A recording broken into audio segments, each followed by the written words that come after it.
All right, and we're live. Hey, everybody, and welcome to the Multiverse Show, episode 68. And I'm so glad to have this podcast crew rolling, finally back, not after abandoning me and Nick last week. Absolutely disgusting.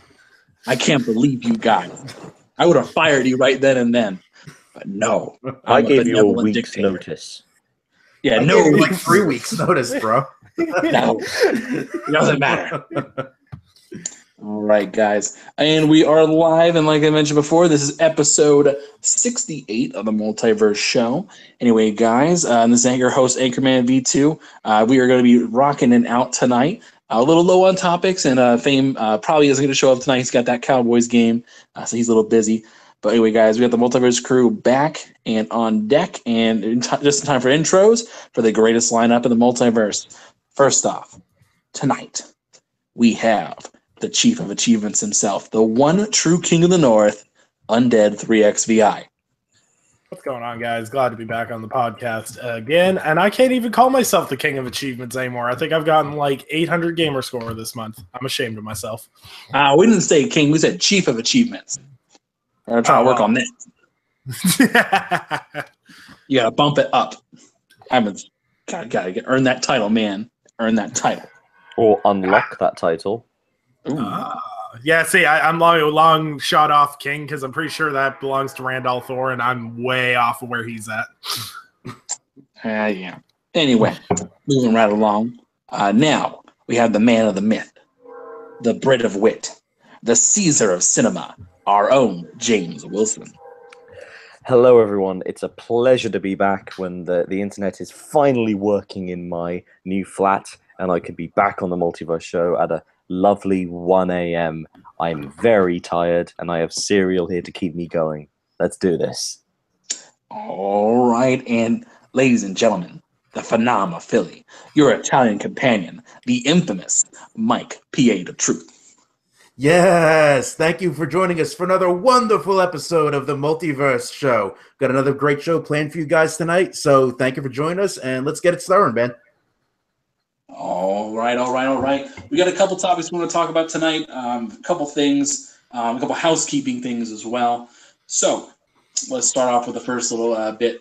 We're going to be doing a little giveaway in the month of October. We're going to be fully decking ourselves out for Halloween. We're going to have a couple little things we're going to do, introduce a new segment, as well as do this giveaway. We're still going back and forth on what good game we want to give away. We generally prefer to give away a game if we can.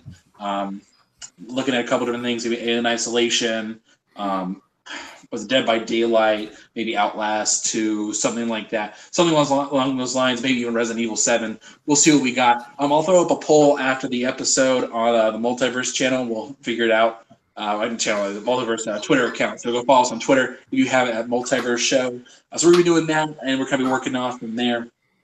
Now, also some of our topics for the evening. We got a couple good ones, but real quick, we got to ask the question every week.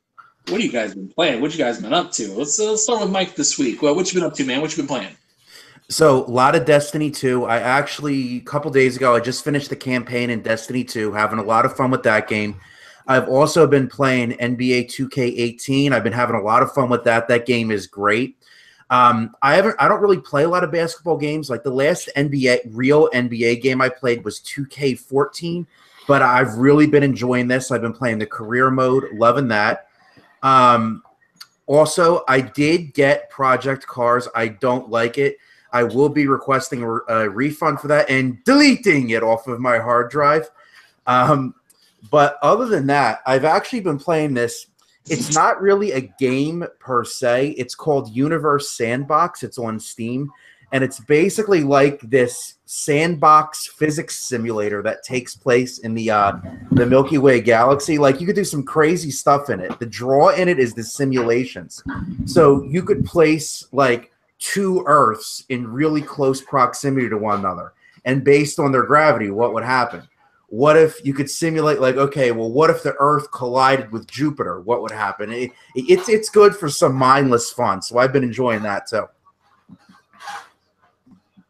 All right. That sounds like fun. Well, why do you not like Project Cars? I'm interested now.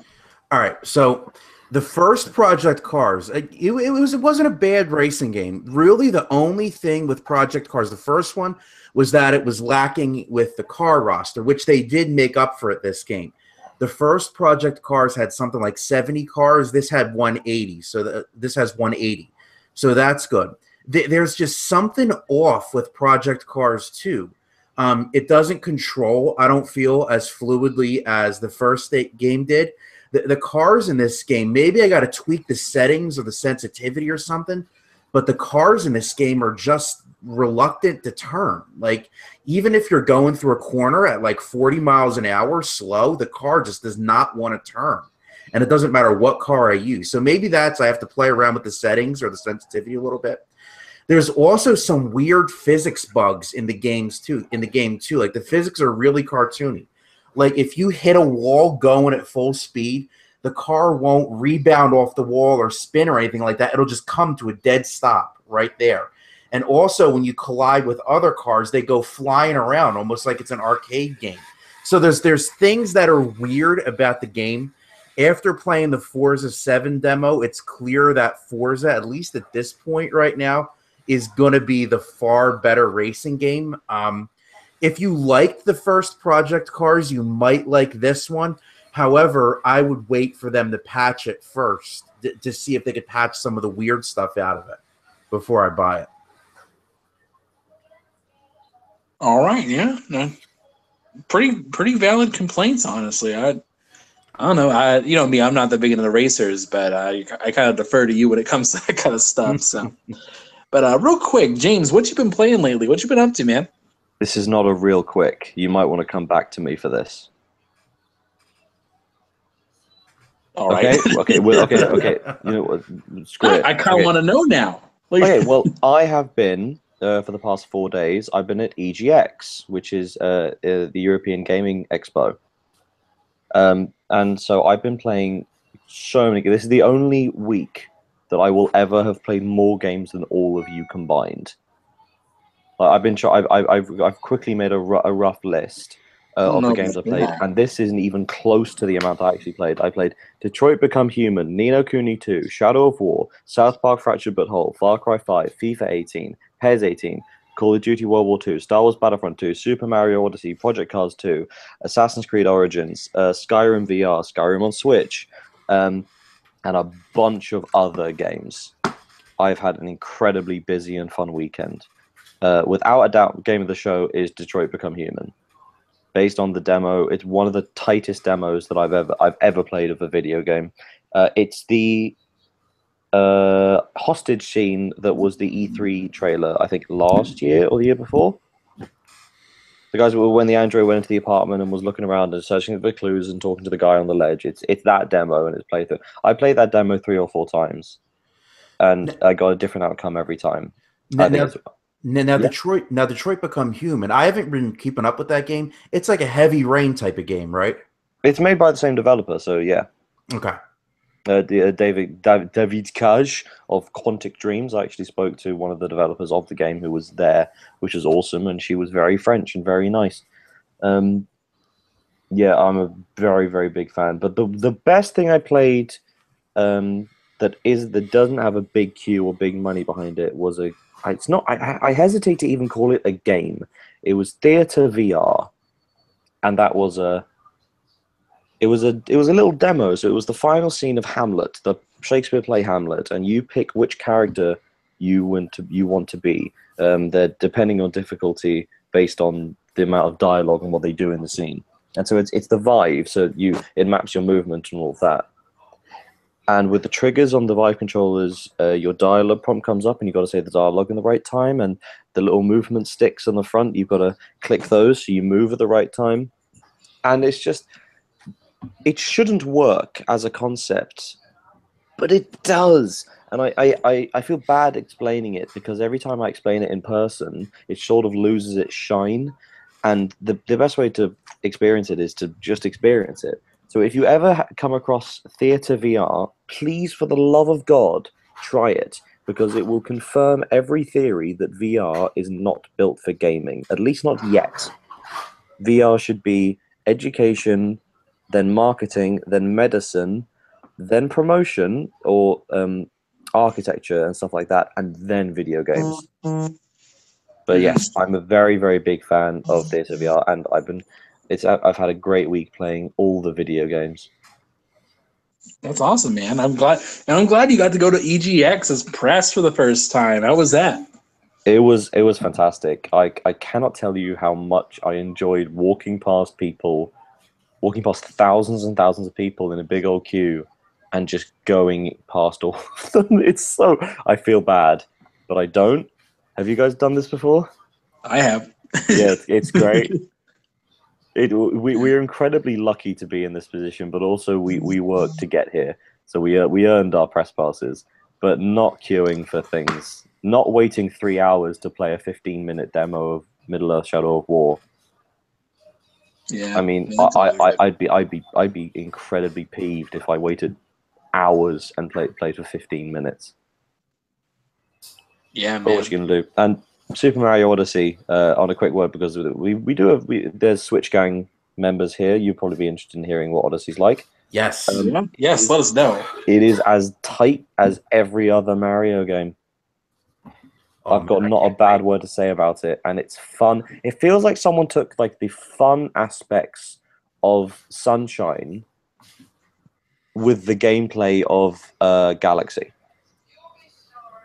but on the Switch. I can't wait. I can't wait. My hype is through the roof for that game. I played it with the Pro Controller, with it docked, with the Joy-Con free to move, and with it undocked just on the tablet, and they are all as good as each other. There's no like preferred way. The only preferred way to play it is by player choice. I think Mario Odyssey, annoyingly, I think will be. I say annoyingly, it's going to be in the contention for game of the year, purely for just how solid it is as a video game. Mm-hmm. Yeah, I'm excited for Mario Odyssey, but kind of like a reserved excited. I would much rather have a Super Mario Sunshine personally, and so I'd love a Sunshine port. It would probably. I already really want a Switch anyway, but if a Sunshine port came to that, I probably would have one tomorrow. Yeah, and also, can I just? I very, very quickly want to talk about Ni no Kuni 2, because Ni no Kuni is it's a Welsh Japanese combined JRPG set in the Revenant Kingdom, where you've got it's really childish on the outside. It looks like someone took the best elements of like Secret of Mana, New Final Fantasy, Kingdom Hearts, and sort of meshed them into this one fantasy game.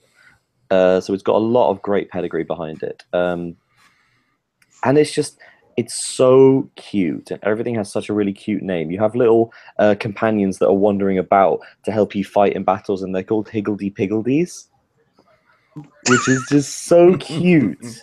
And they can only be seen by the true of heart as well. So it's like, oh, and the lead character is a cat, but he's a cat king, so he's like half man, half cat, and he rules over the land of mouse and cats. But they all live in harmony together. It's great. I love it. Ni no Kuni, great fun.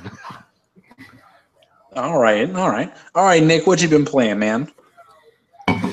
Rainbow Six Siege, Ghost Recon Wildlands, which I'm almost done with, and Yakuza 0, which I started, which I've put almost 10 hours into, 11 hours into, and I just finished Chapter 2 of 17, so it's going to be a long haul. All right. Putting in the work, but I think I got you beat for most games played this week. Significantly beat. So you don't. I beat all of you. All right. So here's what I've been playing over the last week. So starting on Switch, I went back to Zelda, and then I went back to Mario Rabbids, and I'm playing on that for a bit. On PlayStation, I've been playing Uncharted 4.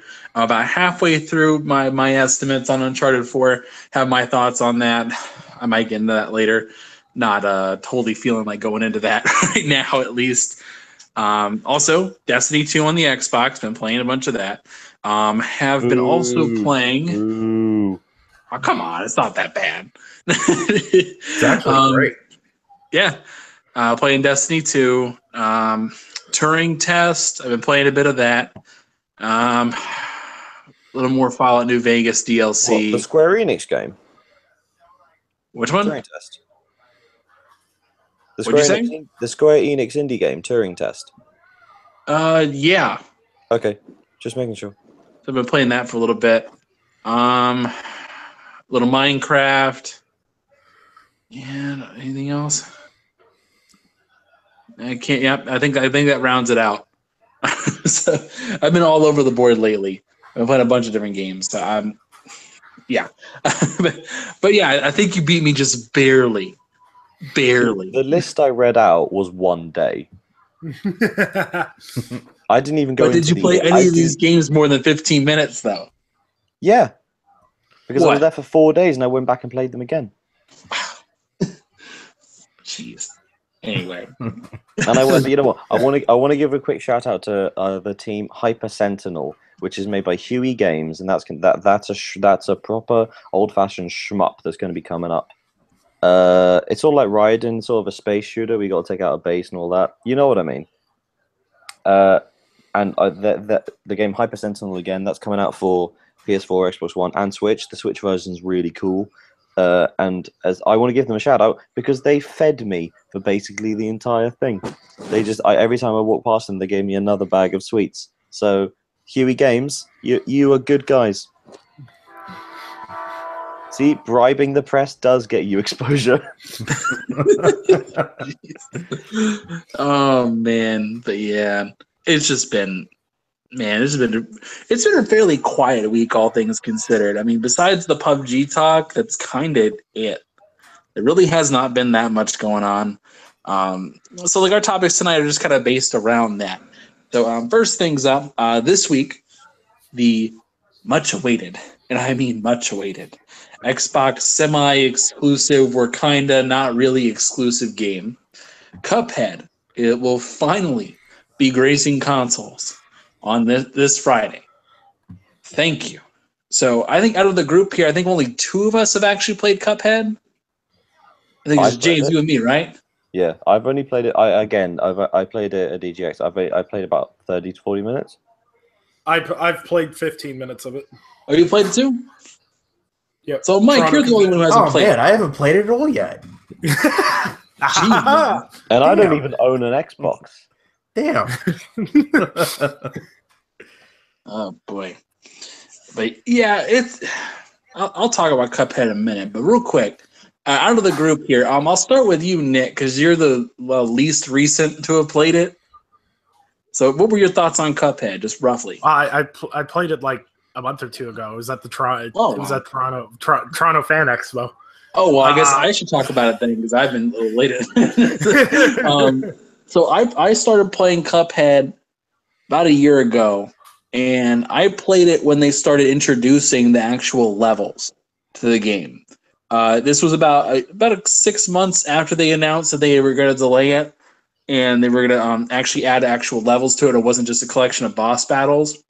And so I was playing it at a very early stage, and it was just let's talk about things other than the art style. We all know the art style is amazing.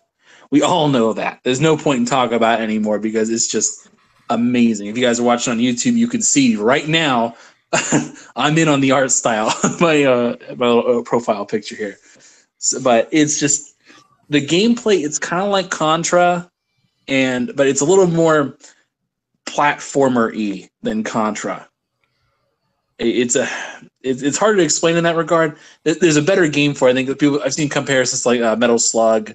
There's a couple other games like that, but it's just, or maybe even Mega Man a little bit. But it's a fun game, but it's definitely more difficult than usual. Not in terms of the gameplay is tight. It works. It's just that you have so many enemies you got to balance. Like it's just, you have to watch out for every little thing and keep firing at all times. It's one of those kind of games, but it's fun. Even though you're gonna die, die a lot, it's still fun to play. But all right, well, let's go to you, Nick, since you played it the least, well, now the second least recently. I guess that's a word, right? Yeah. Second least recently. The controls are really tight on it, which to me is one of the most important parts. If you have any platforming or any form of mechanics along those lines, the controls need to be tight on the platforming. And I found the controls on the platforming were really tight and really well done. But the thing that will define this game for me is definitely the boss battles. Some of the bosses are just like, I only got to play the one, and it was really, really tight. It was really, really hard too. Like, I think a lot of people are going into this thinking this game's going to be a lot of fun, but I'm not sure how many people are going to stick through with the game. Like, I have no doubt people are going to buy this game, but I don't know how many people are going to complete it, because it reminds me very much back to my, like, when I was a kid and I used to play, like you said, like Contra and those kind of games. There was a real hard learning curve on that, and this game's no different. So that might be a turnoff for a lot of people, because I know there's a lot of people that enjoy a game that holds your hand and yada, yada, yada. And contrary to popular belief, the jump dash system is very easy to understand and learn. But yeah, no, it was enjoyable from what I've played of it, and it's one of my most anticipated games of this year. So when it drops on Friday, I'll be all over that. I'll probably live stream it so people can laugh at me too, because I'm probably going to be bloody no good at it because I suck at platforming games. All right. And what about you, James, since you played the most recently? Yes. So on the subject of that jump and dash thing that we all know of, a journalist, I don't even know who it was playing it and couldn't really master that little bit.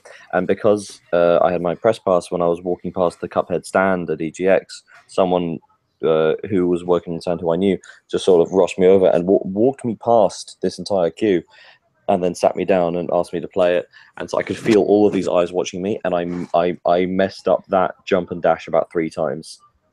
Well, no, 3 times is acceptable. 3 times is totally acceptable. And then got it. But yeah, for me it felt way worse for any of that. But then then I got into the game, then I started playing it, and I defeated the first boss, and I can very confidently say that I feel like this is one of the most overrated games I've ever played in my life. I feel it's completely and utterly useless and pointless in modern era. The art style is great. That's it. There are better games that are more readily available for everyone that cost way less. I think Cuphead is a waste of our time. Wow. What exactly? I'm buying tickets. It's fine. It's not bad. There's nothing bad about it. I get what you're saying. Yeah. I mean, most of these kind of side-scroller games need a gimmick. This is a kind of understood thing. And sometimes the gimmick is gameplay, and sometimes the gimmick is art. And I understand that the gimmick for Cuphead is art, by far. I don't think you can have art as a gimmick in a game. I think the gimmick for video games have to be story or gameplay. It's one of the you can't have the other. Journey works because the gameplay works. The art style is also amazing. Everybody's Gone to the Rapture also has an amazing art style, but it has a thing. It has a great story. Cuphead is just a platformer that has a cool art style. It would be the greatest browser game ever, but as a video game that people are going out and paying for, I just do not understand why so many people are willing to pay money for this. I don't know. For me, again, like the art style is a big deal. I get that. And that is my major selling point on it. And I'm totally down for that because I'm really a big fan of the Fleischer art style. And I like reading about the CinemaScope and just all these little methods of animation and such. So like I'm down with it for that reason, almost alone. But I mean, I don't know. Mostly in the indie scene, it does seem like it's one of those things where you got to choose between if you wanted to do gameplay or you want to do art, because story isn't going to fly that much anymore for side scrollers. And it's just kind of one of those things. And like, I'd rather be gameplay, sure. I'd rather be gameplay, but again, it's kind of just one of those things where you got to make that choice as a developer. Well, when was the last time you saw a side-scrolling shooter game that you played because of the story? I'll wait. Ori. Was that a shooter? That's Okay, not, shooter. Okay, fair enough. Yeah, you got it. Yeah, Right. no, I'm talking side. Like, there's tons of like side-scrolling platforming games that have really good stories. But I'm talking more because this falls more into a Contra style game to me than it does, say, Ori or Battle Block Theater is another side scroller that I really enjoyed. But once again, that was a gimmicky game too. The art style played into that one a lot. Yeah. I feel like I might have been a bit too harsh on the game. It might just be the fact that I don't like it, and I could be in the minority. And That's fair. I'm prepared for that. That's fair. Yeah, but I know this with people who hate this game. I know straight up, like they're gonna hate the game immediately. I know people right now on Twitter who are hyping up the game. I guarantee will not get past the first world. That's my hilarity with everything. I think if Microsoft had more exclusives lined up this year, and it wasn't held up between Halo Wars, and this is the first real exclusive since Halo Wars 2, I think a lot less people Is it? Yeah, it is. You're kidding me. No, That's bad. No, unless this is you count Voodoo Vince Remastered, yeah. Yeah. The first new game. We'll go with that. Yeah. So. Wow. So the social media hype train behind it, I agree with Anchor on this one. This is going to be very similar to other games. You're going to see a ton of people. I love games where with how the Xbox system works, it shows you the percentage of achievements people have achieved. And you look at some games and it'll be like 93% of people completed the first level. Then you go all the way to the bottom and see how many people finished the game. And you find out like 2.2% of people completed the game. This is going to be one of those games because a lot of people are hyping this game up and don't play these kind of games. The only reason I think people are talking so much about Cuphead on Twitter and everything else is because it's the first sign of a glimmer of hope for Xbox exclusivity. I'm hyping it up because I really enjoyed what I've played of it so far. I really dig the art style and I really dig how the game plays. And I've been looking for a side-scrolling shooter for a while to really enjoy. That's the reasons I like it. But I'm saying other people may have ulterior motives to have why they like it. And it's perfectly in James's right to not like the game. Like, I can understand why someone wouldn't like Cuphead. It's definitely not made for everyone. That's 100% for sure. Yeah. And actually, Samuel Tolbert from RGM made a good point in our chat right here. He said another game that people love that had art as a gimmick, Limbo. See, I don't think the gameplay and the story in that game, the art is part of it, but it's not the entire reason why people played that game. What do people talk about most when they talk about Limbo? They talk about the spider. They don't, and then they talk about the art style. Like the defining image of that game is not purely because of the art style. And that's where I think, for me, Cuphead completely fails. I don't know about that. Limbo, I did not see anybody talking about the spider. Like it now, if we were talking about Inside, yeah, Inside is a big one on the story front. But the rest of it, terrible.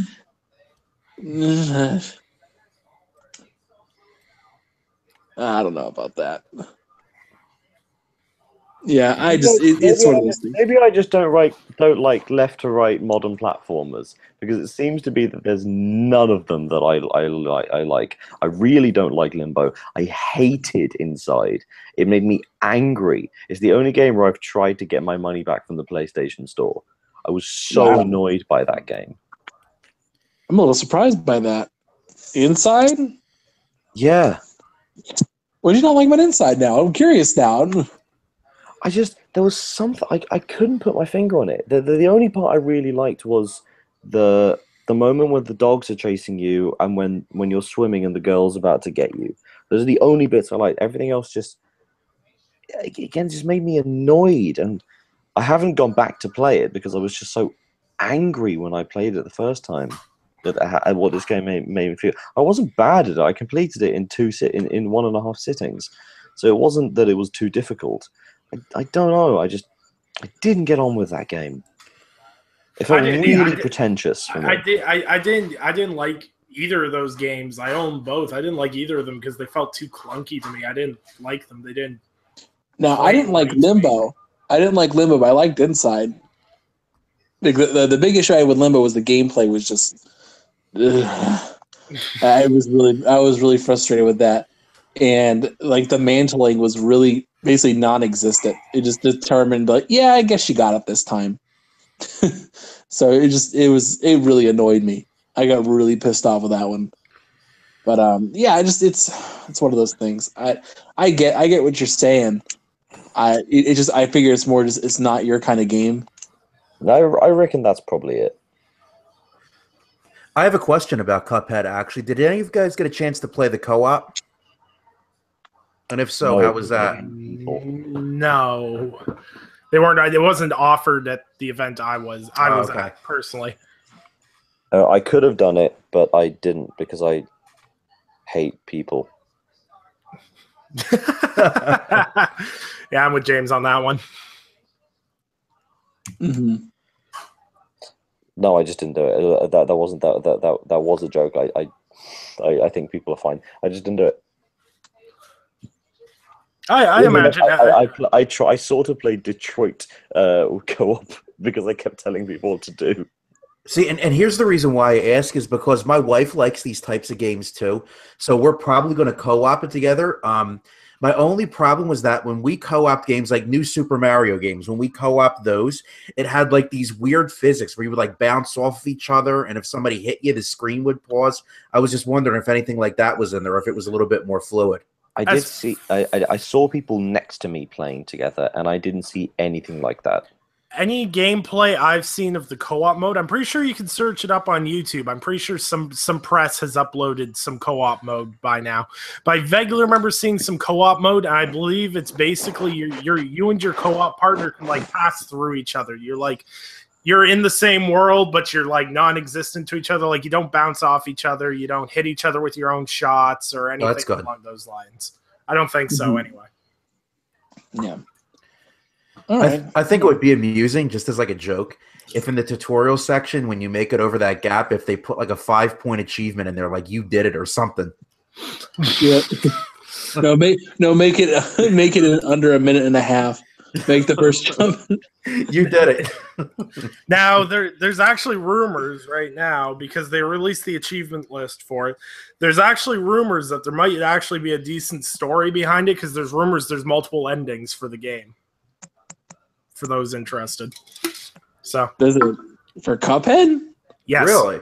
Yeah.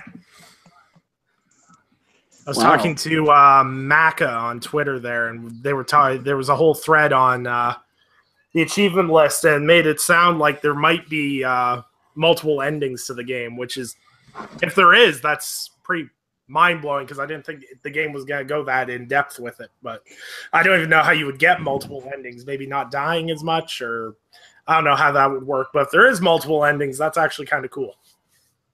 I'm looking at the achievements that are open. I don't think there are any hidden achievements right now. It's like a defeat a boss, defeat every boss. In this section, complete the casino, defeat the devil. Oh, wait. Hold up. I think it might have an alternate one, but it looks like it's a joke, maybe.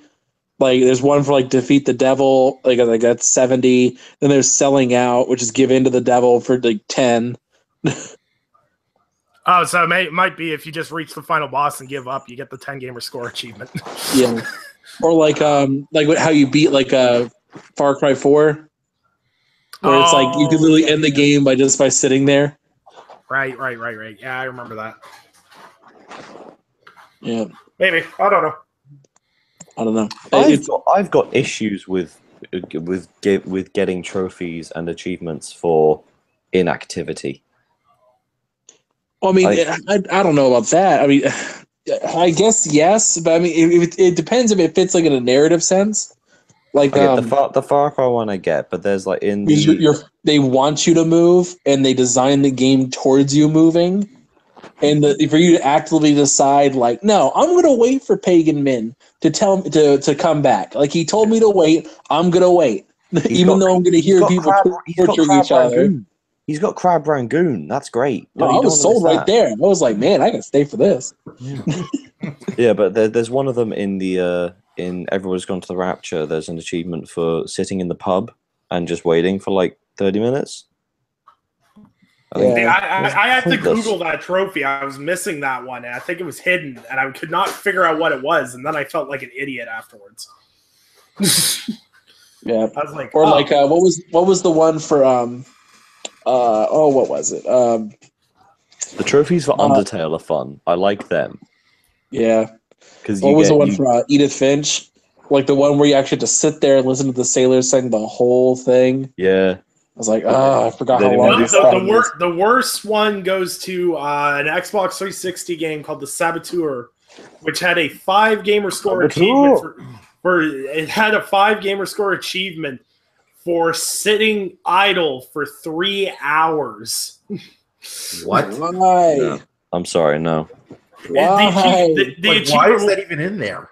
The achievement was called, I think it was like Have a Smoke or something along those lines. You literally had to sit idle for 3 hours. What are you doing? Smoking 6 packs? And the biggest problem with the achievement is if your controller disconnected while it was happening, it would pull up the menu, which would reset the achievement. Oh, so you had to stay on top of it too.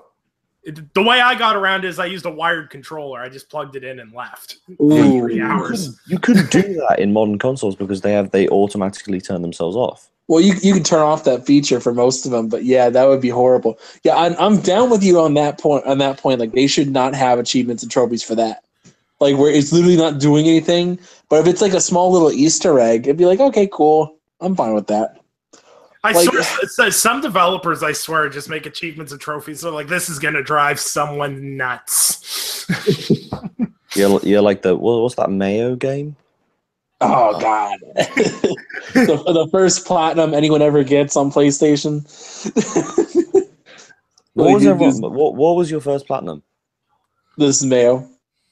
Oh, that was your first one. Or my name is Mayo. I can't even remember that. Mine was the Telltale's game Walking Dead Season 1. Yeah, that was mine too. I don't get it. Mine was a game a subscriber bought me, and I'm very embarrassed about it. Well, you have to say what it is now. It was a $2 game. It's called Mr. Masagi. All right. Well, that's for Multiverse. Let me ask you the question: did you put the wax on and then take it off? Ooh, it was some like Japanese style dating sim. It took like 35 minutes to platinum, I think. But let me tell you, that's 35 minutes of my life I will always regret. Yeah. So was it rated T? Was it rated M? What was the rating? I think it's rated 18A. It might be M. I can't remember. There's nothing really obscene in it, really. It's from the same developers actually that made My Name is Mayo, or the Mayo game. Yeah, and My Name is Mayo. At one point in the game, you actually go out with the jar of mayo, and it's just I can't even. Sam Tolbert in the chat has offered us the perfect segue for another little topic. He's mentioned another achievement for inactivity, to replicate the stage demo fail of Uncharted 4, which is a game that you've been playing, Anchor, this week. Yeah. Oh, what was the stage demo fail? I forgot about. Well, wow. I remember there was that's one. When they're standing over the ledge at that church or whatever, and No. It's the beginning of the Madagascar level, just before they go into the town, and then they're outside the big doors, and then on the demo, on the stage demo, they accidentally picked up the wrong DualShock 4. And so it just wasn't the one that was connected to the game, so they had to restart it with a different controller. Oh yeah, I just got past that point too, so I just missed it. Okay. So wait, so I saw from your screenshots you're in Madagascar. Have you finished that level? I have finished. I got to the point where they had the demo where they are about to do the big shootout there. Yeah. I just got to that point. So you've done the clock tower and all of that. Yep, done the clock tower. Okay, that's fun. Yeah, it's a good time. Like I don't know. I've replayed. Well, not replayed. Played for the first time rather. I've played all the Uncharted games except Golden Abyss, and I'm playing I played the whole series because everyone said, "Oh, you can't judge Uncharted 4 unless you played all the other games." So I said, "Okay, I will." So I've been playing every single one. I have beaten every single one. I played on normal difficulty. Just want to get through, see the story, see what the deal is. So far, before this game, the ranking I have is Uncharted 3 at number 1, Uncharted 2, and then Uncharted 1 at the bottom. If I had to rank it right now, with Uncharted 4 existing, it's right on par with 2, maybe a little under 2.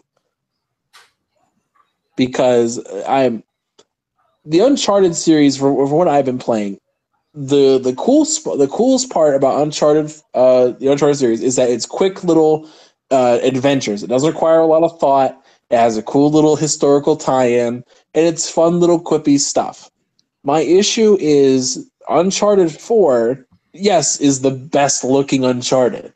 And yes, has the best gunplay of the series. But at this point, you don't really do that much. Like, I know every Uncharted game ramps up towards the end in terms of like gunfights and such, but even then, this game, you don't really have that many. Like, you have the Scotland level, you have the mansion level, the big shootout, like the Madagascar stuff, but it's quick little stuff. It's not really wave based anymore, and so it doesn't feel quite right. It feels a little off.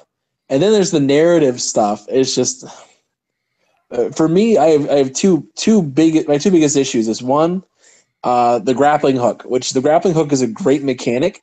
I just have a problem with how they integrated it into the story, because they introduce it first off in like the flashback when Nate's like 12. And they establish this is something he's used in the past frequently. And then they show like the Panama segment towards the beginning, still in the prologue, and they show that him using it, and then it flashes forward 15 years. In all those adventures, you never use a grappling hook until now. And it's like, was Sam supposedly dying? That's traumatic. That it is just completely destroying Nate's psyche. It was like, really? It really was just irking me about it. And so then I started thinking about like the physics mechanics behind it. And so it's like, because you're not letting go of the rope, you just, for whatever reason, just let go, but don't let go of the rope. And the rope the hook just magically unhooks and goes straight to you. It irks me every time I do it. It really messes with my mind. I'm like, oh God. But the biggest thing is I hate Sam. Absolutely hate him. He's so coarse and rough, and he gets everywhere. But no, it's Sam. Sam Drake is just so. Is like a fan fiction character. He's written like a fan fiction character. Let me have Nate, but let's make him older. And we're going to put him in this situation where he's gone for 15 years and nobody mentioned him. And when he comes back, everybody loves Sam. Well, everybody likes him except Sully. He's a little skeptical of Sully. But it's like, it really annoys me how they play him off. And like they play him off like he's been there the whole time. Like he's just kind of like this, oh yeah, Sam, I missed you so much. You're so great. It's been pissing me off. Because it's one of those things where they wrote him into the story and try to make him this integral part. I know what they're gonna do. I know what they're gonna do towards the end, but it's not gonna feel the way it's supposed to feel. I know what they're gonna do. But yeah, they're gonna make it into a musical because Troy Baker is a great singer. Oh God. but it just really is getting on my nerves. I can't. I'm not a big fan of how they're pulling the story off. I And cannot disagree with anything that you said. On the other hand, you need to calm down about the grappling hook. I was pissed off the first time. I was like, I've dealt with Colombian vampires. I've dealt with gin infused water. I've dealt with immortality amber, but sentient self growing ropes are where I draw the line. I'm not even gonna lie. I sat there. I saw your tweets about it. I read your Uncharted thoughts, and I sat there, and it like blew my mind. I'm like, the magical grappling hook. I never even noticed it. See, the biggest thing that turned me off about Uncharted 4, and what turns me off about a lot of Sony's first parties, a gimmick they need to get rid of is the flippin' box gimmick. Yes, the box. Yeah, They're great. yeah. Oh my God, you can tell it's a Sony first party game if at some point you have to push a crate down for a friend or a buddy pushes a crate down for you. I saw it in the Order 1886. I was like, okay. I was playing The Last of Us. I was like, okay. Oh, it's everywhere. Or the Sony boost. You notice this, it happens in other games too, but it happens a lot in Sony games. When you and your companion have to give each other a boost with, like, the one guy stands at the bottom, clasping his hands together as a foothold for you to lift somebody else up. This is in almost every Sony game. It annoys the crap out of me because it's so blatant. It's a technique they use to make you feel endeared to the character. I don't know why they do this, but they do it consistently. It's in almost every game. I will say I agree that it's weird that it's in every game, but also it's a way. It is also a thing that people do. Yes, it is a thing. Like, it's an incredibly like a realistic thing that people would do. It's way more realistic than magical grappling hook. I'll give you that. See, if I need to get up to the ledge and we don't have a ladder, but I have a human who's strong enough to support my weight temporarily, give me a boost. See, but it's the same technique every single game. What I want is I want them to make it a mini QTE event. So if you fail, Nate just goes sprawling to the ground if you fail the QTE event. That's all I want. I just feel like there'd be more comedy if Sam dropped Nate at some point. Oh, whoops. Well, I'm almost certain that they would have done that because Uncharted, the dialogue interplay in Uncharted 4 is really fantastic. Oh, actually, I really don't like it.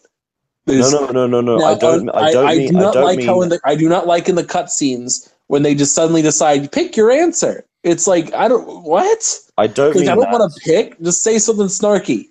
I don't mean that, and I don't mean how it's written. I mean how it's used in the game. So, like, have you done the level where you're driving around that big open area in Madagascar? Yep. Okay, so Sully at one point is telling a story, and then you do a thing, and everyone goes, "Whoa!" And then he goes, "All right, that's weird." Anyway, so I was telling you about this story, and I think that's incredibly nice how they did that. I really like Uncharted 4. I'm a very, very vocal fan of that game. Mm-hmm. It's one of those things where it's like it's not a bad game, but I do not understand how Naughty Dog is getting such a huge pass on this. I'm getting to the point where I'm like, the fact they lost to Overwatch, I'm like, yeah, they deserve to lose. It is not remotely close to the impact Overwatch had. Does Impact make a better game? That is a discussion for a different time. Yeah, that is another discussion for another time. All right, well, let's see this wrapped up here, but let's see what else we got. Anything else other topics we had? Can I talk about it for a very quick moment? Oh, because you finally got around to it.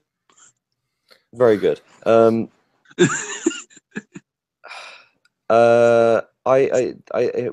we all seen it? The film? I think so. Yeah. Don't do that. Don't do the joke. The film It. Stephen King's It. No, I haven't seen it. Okay. I've seen it. Okay, so it's very, very, very well received. It's turned out to be the biggest autumn opening of all time, which is great. I think that's fantastic. I really, really like that the two major studio horror films this year, Annabelle Creation and It, have been pretty good. It's phenomenal, and Annabelle Creation is really good. There's one thing I want to mention. It was originally going to be directed by Cary Fukunaga, who did True Detective, the first season of that. Yeah. Which makes a lot of sense now you think about it. He's even got a screenplay credit on it. And when I was on the train up to Birmingham for EGX, I read his original script. And there's a scene in that where they explore a little bit of what it was like in Derry, Maine, before, in like I think 100 years before the main film.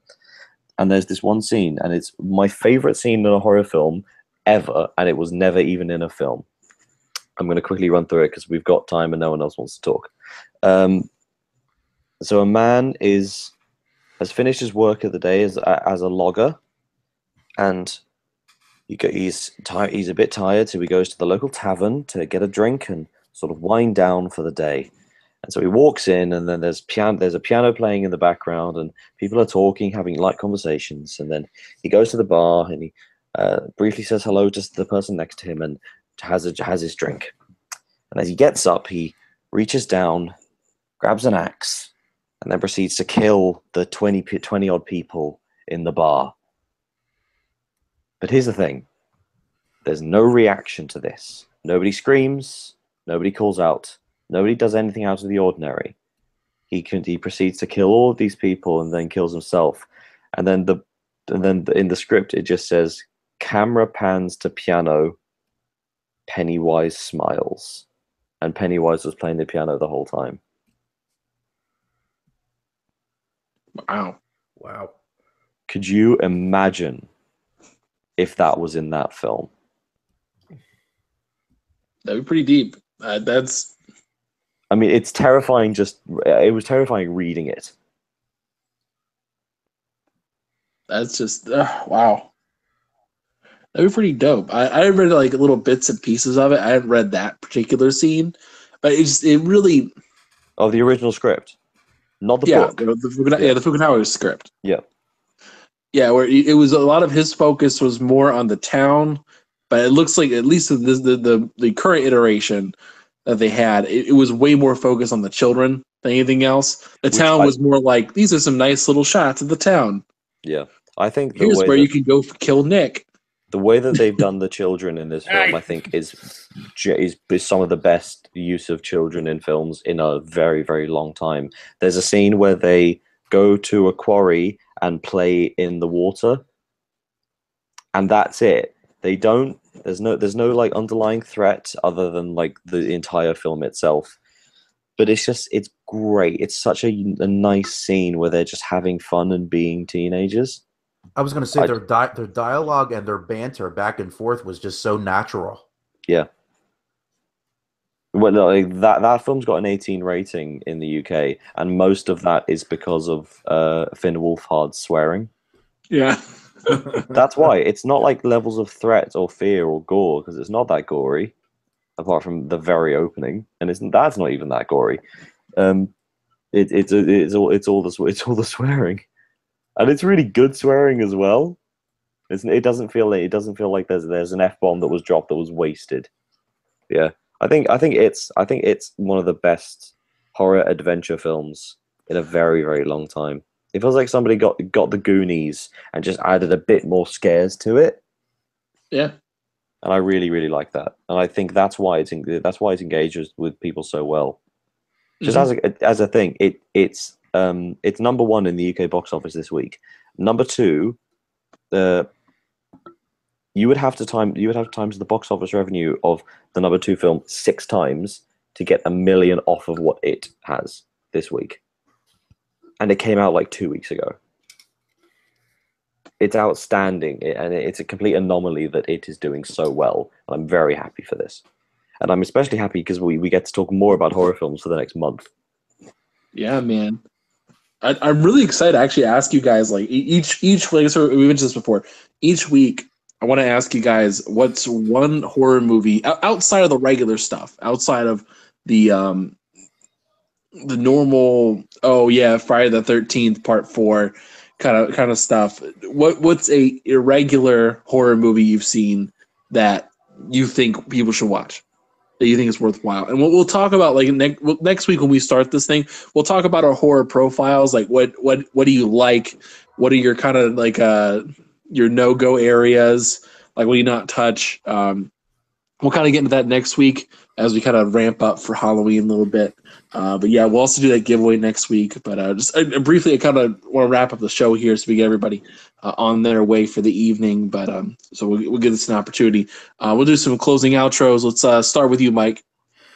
All right, guys. Thank you guys for tuning in for another great episode of the Multiverse Show. You could find me on the Inner Circle at ticgn.com. Also on Xbox, PlayStation, Switch, Steam, whatever, Twitter at Mike P. The Truth. All right, James. You can also find up all of my film reviews on ticgn.com. You can get me on Twitter at James_S Wilson. Come talk to me about films and Radiohead and all that stuff. There'll be a bunch of the interviews that I did at EGX. I'll be right up with those, including, as I said, an interview with someone from Quantic Dream about Heavy Rain and not Heavy Rain, about Detroit. And that's a really good thing that you should look out for. All right, and Nick. Yeah, you can find me on YouTube, everything at Undead3XVI, and yeah, it's great to be back on the show.